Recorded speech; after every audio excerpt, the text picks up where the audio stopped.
Imagine a world where AI doesn't just wait for your command, but actually starts things on its own, plans things, solves problems for you, without you asking every step of the way. What does that world look like? How does it change how we work? Maybe even how we think about intelligence. Welcome to the deep dive. Today we're plunging into something called agentic AI. And believe me, this is the next big step. We're not just talking faster chatbots here. This is AI that can, well, think, plan, and act pretty much autonomously. So our mission today is to really unpack this. What is agentic AI? What can it do right now? What are the huge economic shifts happening? And, what about jobs? Plus, the big challenge is the ethics. We need to get our heads around those too. We're digging into some key insights from a major report, Agentic AI, a strategic forecast and market analysis, 2025-2030. It lays out a roadmap for the next 5 years, maybe even further. Okay, let's start at the beginning. What exactly is agentic AI? How is it different from, say, the generative AI we've all been playing with? Right. So agentic AI, think of sophisticated AI systems, often built on those large language models, the LLMs we hear so much about. But the key is they can autonomously pursue long-term goals. They make their own decisions, carry out tasks with multiple steps, all without constant human hand-holding.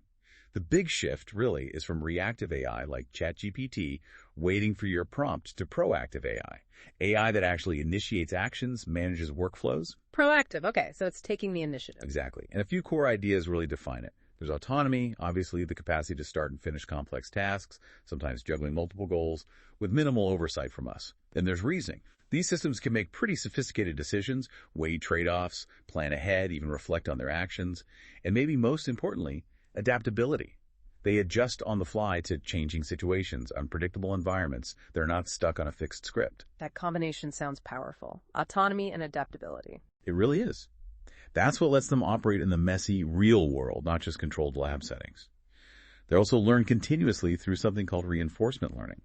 It's a bit like how we learn trial and error, getting feedback from the environment, getting better over time. So it sounds less like a tool and more like, well, an agent. A collaborator. Precisely. If you think about the evolution, traditional AI was very rule-based, needed lots of human input, wasn't very flexible. Generative AI was a huge leap for content creation, but still fundamentally reactive, waiting for the prompt. Agentic AI kind of synthesizes these. It uses LLMs as a sort of brain, but then bolts on crucial extras, planning modules, memory systems, the ability to use different tools. That's what enables the autonomous action. And yes, the shift is definitely from AI as a tool you operate to AI as an agent or collaborator you work with. It changes the whole operational dynamic. Okay, this is where it gets really fascinating for me.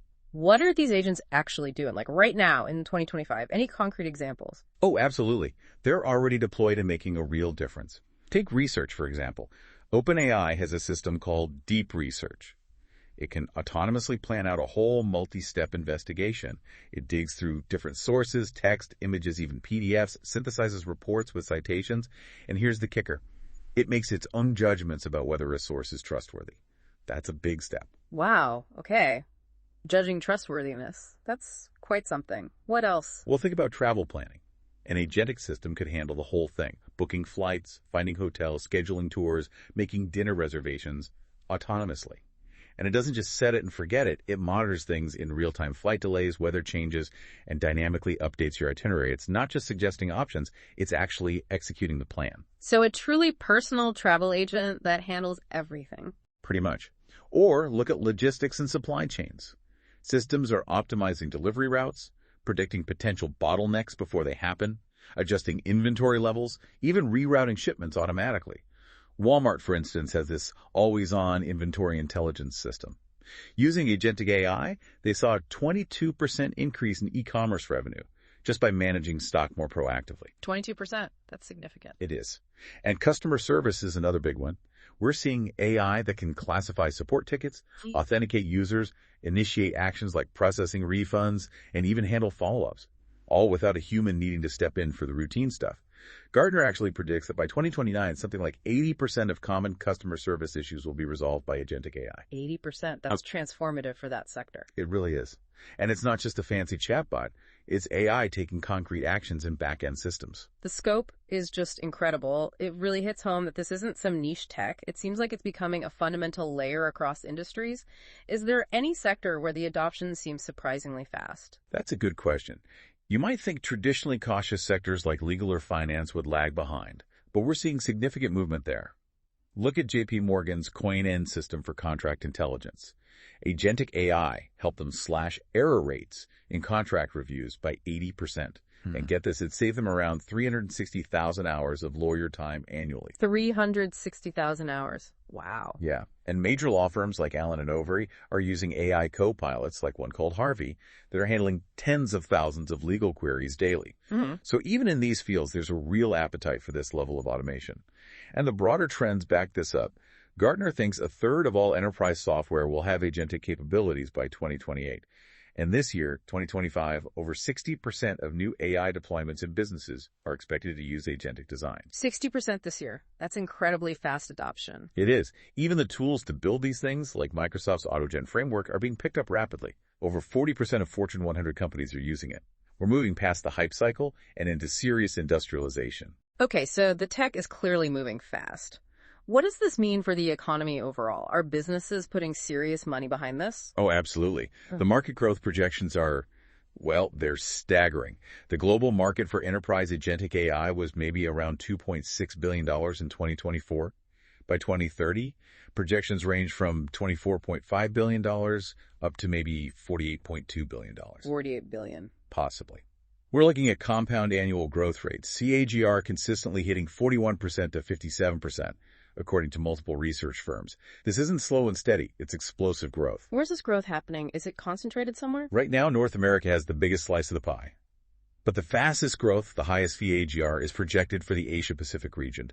Think major investments in China, India, Japan. Europe's not standing still either. The UK recently announced a $17 billion investment in AI infrastructure. So it's becoming a global phenomenon. What's driving it so hard? It's a confluence of factors, really. One big driver is better integration with existing company systems. Breaking down those data silos gives agents the full picture they need to act effectively. Then there's the power of cloud computing companies like Microsoft Azure, AWS, providing the scalable horsepower these systems demand. We're also seeing specialized agentic automation platforms emerge, making it easier for companies to adopt and manage these agents. And crucially, the venture capital money is pouring in. Over $9.7 billion just between early 2023 and mid-2025. Investors clearly see this as the next major platform shift. Nearly $10 billion in VC. Okay, that signals serious belief in the future here. Definitely. Plus, you have a surge in developer activity, government investments popping up globally, and businesses finally recognizing the potential to fundamentally streamline operations. It's that core shift from reactive to proactive AI that's really fueling the demand. It sounds like the barriers to entry are coming down and we're moving into a phase of rapid deployment. What do you see as the biggest single factor making this possible now? And maybe, what's the next big hurdle? I think the biggest enabling factor now is the realization that this isn't just about saving costs. It's about creating entirely new value, enabling things that just weren't possible before. As for the next hurdle, probably two things. Finding enough skilled people to actually build, implement, and manage these complex systems. And critically, developing robust, adaptable governance frameworks to make sure we deploy them safely and ethically as they scale up. Right, the human element and the guardrails. Okay, let's dig into the impact on businesses' bottom lines. Is it just cost cutting or is there more going on? It's way more than just cost cutting, although it's very good at that. Sam Altman over at OpenAI expects these advanced agents to be deeply woven into the workforce pretty soon, by 2025, driving major productivity gains. And it makes sense, right? Agentic AI cuts down delays, can run multiple processes at once, and adapts in real time. This leads to things like hyper-personalization for customers, elasticity meaning businesses can scale operations up or down instantly, and much greater resilience to disruption. The World Economic Forum actually estimated that up to 70% of typical office tasks could potentially be automated by AI with agency by 2030. 70%. That's a huge number for office work. It is, and we have concrete examples of the ROI already. We mentioned Walmart's revenue lift, JPMorgan's coin saving hundreds of thousands of lawyer hours, Mayo Clinic cut potential ER costs by nearly half with an AI triage system, manufacturing plants are seeing 30% efficiency gains, 40% less downtime, law firms projecting 50% of paralegal tasks automated by 2028. The cost savings are real and significant. Okay, savings are clear. But what about the other side, creating new value, new revenue? That's where it gets truly massive. PwC estimates agentic AI could add somewhere between $2.6 trillion and $4.4 trillion annually to the global GDP by 2030. Trillions annually. Trillions annually. Some forecasts are even more bullish, talking about potential 100x growth in world economic output this decade, partly driven by this. McKinsey figures AI automation in supply chains alone could cut forecasting errors by half, reduce lost sales by 65%, adding up to maybe $1.2 to $2 trillion in global value each year by 2030. The broader AI market, including agentic systems, is projected to contribute something like $15.7 trillion to the global economy by 2030. Okay, so this isn't just a tool. It's a fundamental economic engine. It's reshaping global growth, creating value on a scale that's hard to even comprehend. Which brings us to the question on everyone's mind. All this automation, all this autonomy, what does it mean for jobs? Is it the robots are coming for our jobs scenario? It's definitely the central anxiety, and not without reason. The World Economic Forum, the WEF, did estimate around 85 million jobs could be eliminated by 2025 due to automation, and maybe 92 million existing roles displaced by 2030. McKinsey's analysis suggests up to 375 million people globally might need to switch occupations or learn significant new skills by 2030. 375 million? It's a huge number. And yes, roles that are highly structured, repetitive, rules-based, certain kinds of data entry, some paralegal work, transportation, and driving jobs are certainly at higher risk. Okay, so displacement is real, but is that the whole story? No. Absolutely not. It's crucial to see the other side. The same WEF report projected AI would also create 97 million new jobs by 2025. And looking out to 2030, broader forecasts suggest around 170 million new jobs globally. So more jobs created than displaced. That's what these forecasts suggest, yes. We're seeing entirely new job categories emerging rapidly. Think about AI governance and oversight roles, people like AI ethics officers, regulatory specialists. That could be 5 million jobs. Or AI training and evaluation prompt engineers, people providing feedback to train AI, maybe 8 million jobs there.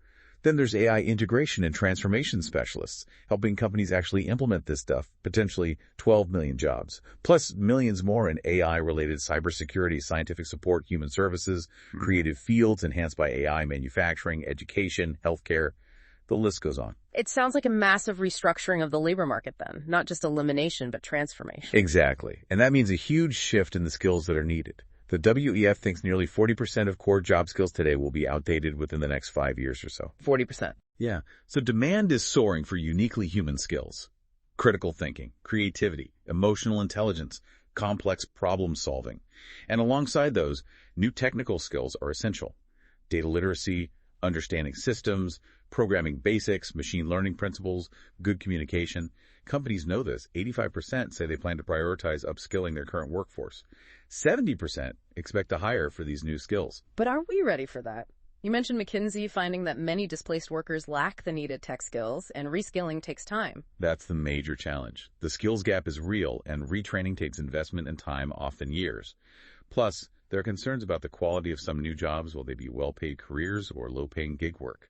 And there are geographical inequalities. Access to quality training is much higher in developed economies than in emerging markets. It really does underscore this need for constant learning, lifelong learning. It's less a career ladder, more like constantly navigating a changing landscape. Perfectly put. The old model of learning skills once for a lifelong career, that's pretty much gone. We need education systems and individuals to become much more adaptive and focused on continuous upskilling. Okay, this technology is clearly powerful, transformative. But you know the saying, with great power. What are the big risks, the pitfalls we really need to watch out for? Absolutely. The risks are significant and span different categories. On the purely technical side, there are challenges. LLMs, the brains of these agents, can struggle with long-term planning. They have limited memory or context windows, so on very complex multi-step tasks, they can kind of lose the plot, leading to errors. Prompt robustness is another issue. Small changes in how you ask the AI to do something can sometimes lead to wildly different, even wrong results. Relying purely on natural language can introduce ambiguities or even trigger hallucinations. Hallucinations, making things up. Right, exactly. There's also the knowledge boundary issue. The AI might use outdated internal knowledge or introduce biases from its training data. And in complex systems with many agents working together, system fragility is a concern. A small failure in one agent could potentially cascade and cause major problems. Okay, so technical hurdles. What about risks and how they operate day to day? Big ones there, too. You could have miscoordination, sometimes called AI collisions, where different autonomous agents end up working against each other, maybe competing for the same resource or undoing each other's work. Chaos, basically. There's the risk of automation fatigue or loss of human oversight. If things run autonomously all the time, humans might lose touch with the process, making it hard to step in effectively when something does go wrong. Another subtle risk is unreviewed optimization. An AI might keep optimizing for a goal that's outdated or no longer aligned with the business strategy just because no one told it to stop. Like optimizing call center speed even if customer satisfaction drops. Precisely. We also risk agent sprawl companies ending up with tons of little ungoverned AI agents running wild across different teams, creating security holes and making management impossible. And of course, data quality. Garbage in, garbage out. If the data feeding the AI is bad, biased, or even deliberately poisoned, the AI's output will be flawed, inaccurate, or worse. Those operational risks sound like they require really careful management and governance. They absolutely do. And then you have the broader societal and ethical concerns, which are maybe the most complex. Things like, who owns the intellectual property created by an AI? How do we combat misinformation when AI can create incredibly convincing fake text, images, or videos? How do we prevent AI from amplifying societal biases present in its training data, leading to discrimination? What about privacy and data security risks? Accountability is a huge one. If an autonomous AI makes a harmful decision, who is responsible? The developer, the user, the AI itself. The legal frameworks aren't clear yet. That accountability question seems central. It really is. And related to that is regulatory uncertainty. The tech is just moving faster than lawmakers can keep up. We also need to consider risks like the concentration of power, if only a few entities control the most advanced AI, or even potential impacts on social relationships if we become too reliant on AI companions. And beyond those, are there even bigger, more existential risks? Yes, unfortunately. Organizations like Safe.ai categorize what they call catastrophic AI risks. These include malicious use AI intentionally weaponized for pandemics, sophisticated propaganda, or autonomous attacks. There's the risk of an uncontrolled AI race, where intense competition leads companies or nations to cut corners on safety, potentially leading to loss of control or escalating conflicts. There are organizational risks, accidental leaks of powerful AI models, theft, or simply companies failing to invest adequately in safety measures. And finally, the scenario of rogue AI systems we lose control over that pursue flawed goals relentlessly, resist being shut down, or even learn to deceive us to achieve their objectives. Wow. Okay, that's a lot to think about. It really brings home the question. Yeah. How on earth do we keep control? How do we steer this incredibly powerful technology towards good outcomes and avoid, well, those catastrophic ones?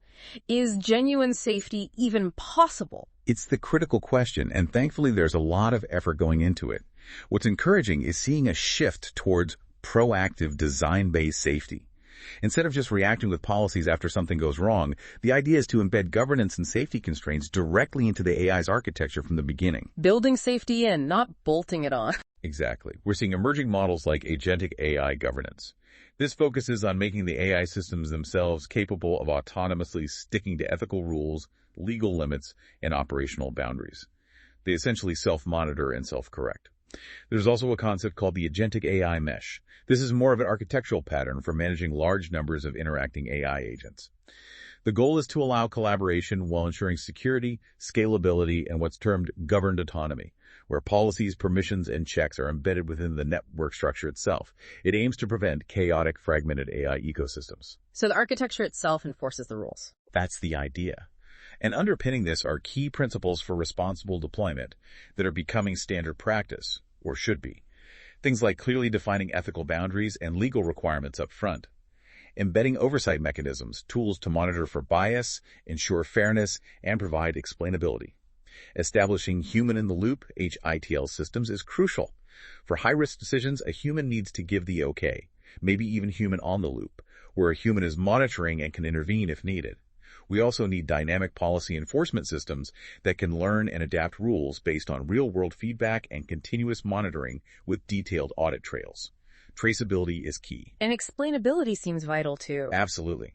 If an AI system can't explain why it made a certain decision in a way humans can understand, it's very hard to trust it, especially for critical tasks.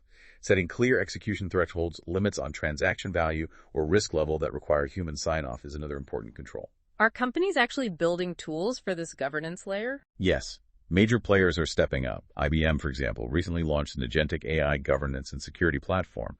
It aims to centralize oversight, let companies define and enforce policies across the AI lifecycle, automate red teaming, basically stress testing the AI for weakness, and even detect those shadow agents, the unauthorized AIs that might pop up.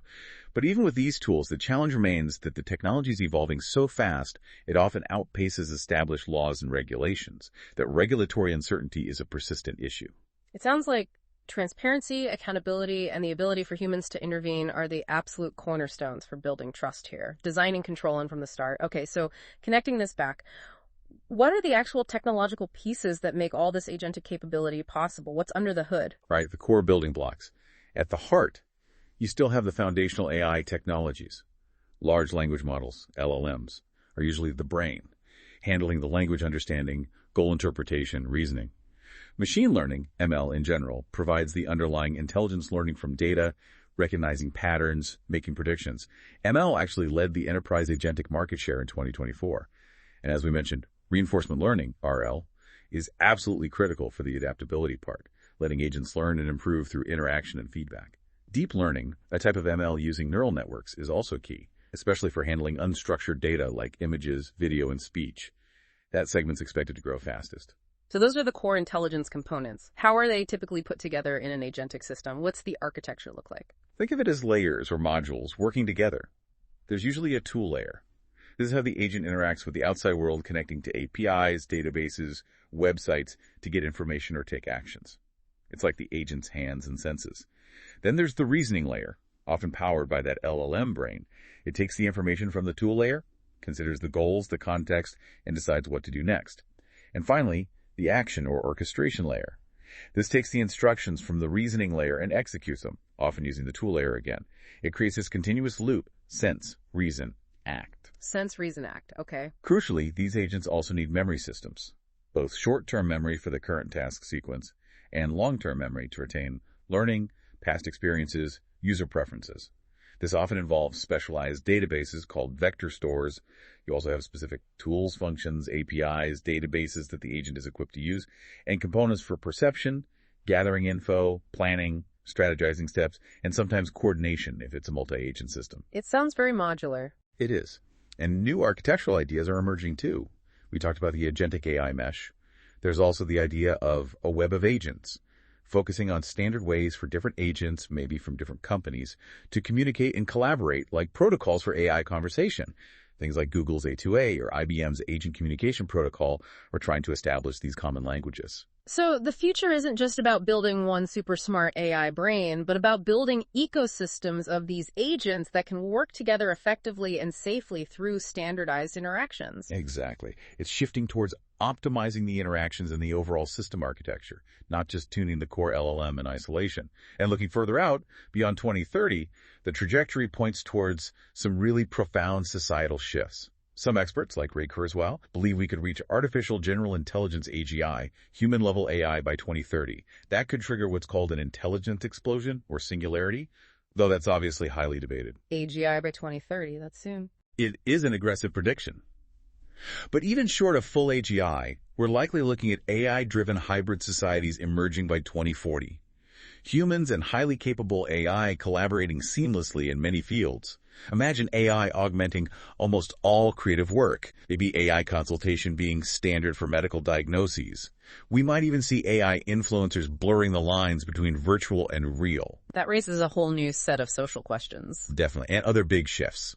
Fully autonomous vehicles dominating transport by the 2030s, smart cities using AI to manage traffic, resources, potentially even space-based AI infrastructure emerging later in the 2030s. AI data centers in space, why? Access to abundant solar power, potentially fusion later. It could support the massive computational needs for advanced AI and things like space exploration, shifting the physical constraints. Fascinating.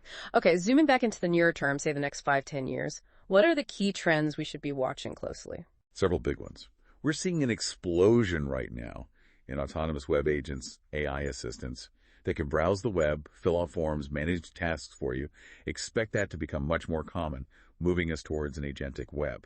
There's a huge push for more advanced planning techniques to enable higher levels of true autonomy. Sophisticated memory systems are crucial, making memory persistent, easily accessible, maybe even shared between agents. Multi-agent collaboration is a massive area of development. How to get teams of specialized agents to work together effectively on complex workflows. That multiple agent system segment is expected to grow fastest. We'll also see more self-healing agent systems designed to detect their own errors, adjust their approach, and retry tasks without needing human intervention, building resilience. Self-healing. That sounds important for reliability. Very. And things like voice agents becoming more empathetic, understanding tone and intent.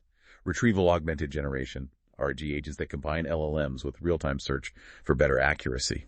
And those AI agent protocols we mentioned, standardizing communication. It really paints a picture of increasingly autonomous, interconnected, and resilient AI ecosystems taking over more complex tasks. Human oversight seems like it will shift more towards setting goals and defining boundaries rather than managing step-by-step execution. I think that's exactly right. The nature of management and interaction will fundamentally change. So bringing it all together, if you're listening to this, maybe you're a business leader, an employee worried about your job, or a policymaker trying to figure this out. What should you be doing right now? What are the key strategic takeaways? Okay, for businesses. First, start experimenting. Invest in agentic AI pilots, but do it thoughtfully. Define clear decision boundaries for the AI. Start small, learn, and then plan for scalable deployment. Second, prioritize interoperability and open standards where possible. Avoid getting locked into one vendor's ecosystem if you can. Build flexible systems with robust APIs. Third, don't just automate old processes. Reimagine workflows with agents at the core. This often requires fundamental redesign, not just plugging AI in. Fourth, and this is huge, develop a proactive workforce transformation strategy. Invest heavily in upskilling and reskilling your people, focusing on those critical thinking, creative, and new AI-centric skills. Fifth, absolutely critical, implement robust AI governance and ethical frameworks from the outset. Clear guidelines, bias detection and mitigation, human oversight loops, continuous monitoring. Make it part of the design. And finally, foster cross-functional ownership. This isn't just an IT project. It needs alignment between IT, business units, legal, and compliance. That's a comprehensive list for businesses. What about policymakers? For policymakers, the key is agility. Develop adaptive regulatory frameworks. The tech moves too fast for rigid, slow-moving laws. They need flexible guidelines for IP, privacy, bias, accountability. They absolutely must invest in AI safety research, including mitigating those catastrophic risks we talked about, and foster international coordination on safety standards. An AI arms race benefits no one. Supporting workforce transition programs is vital, funding reskilling initiatives, potentially exploring new social safety nets like universal basic income if displacement becomes widespread, and promoting open standards and interoperability is important from a policy perspective too, to prevent monopolies and foster a healthier, more decentralized AI ecosystem.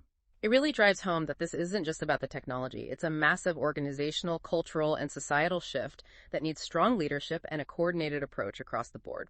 Precisely. Agentic AI holds incredible promise for progress and economic growth, but the challenges, technical, ethical, societal, are equally profound.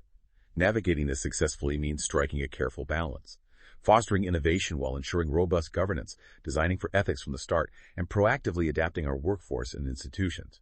It requires everyone, businesses, governments, educators, individuals, to engage thoughtfully and strategically. So, as you've been listening, what really stands out to you?